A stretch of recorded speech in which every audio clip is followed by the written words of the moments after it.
দেশে ও বিদেশে এসালম গ্রুপ এবং তার পরিবারের সদস্যদের নামে থাকা সব সম্পত্তির তালিকা দাখিলের নির্দেশ দিয়েছেন হাইকোর্ট।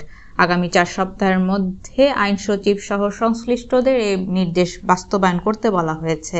রোববার 29 সেপ্টেম্বর বিচারপতি মোহাম্মদ কামরুল হোসেন মোল্লা ও বিচারপতি কাজী জিনাত হকের সমন্বয়ে গঠিত হাইকোর্ট বেঞ্চ এ আদেশ দেন। একই সঙ্গে বিদেশে থাকা এসালম গ্রুপের সম্পদ ফিরিয়ে আনতে পদক্ষেপ নেওয়ার জন্য কেন নির্দেশ দেওয়া হবে না তা জানতে চেয়ে রুল জারি করা হয়েছে।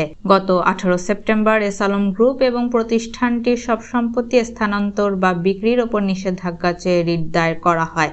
রিটে এসালম গ্রুপ এবং প্রতিষ্ঠানটির শেয়ার হোল্ডার পরিচালক ও তাদের পরিবারের সদস্যদের সব স্থাবর সম্পত্তির তালিকা দাখিল করার নির্দেশনা চাওয়া হয়েছে। আইনজীবী ব্যারিস্টার মোহাম্মদ রকুনুজ্জামান এই রিট দায়ের করেন।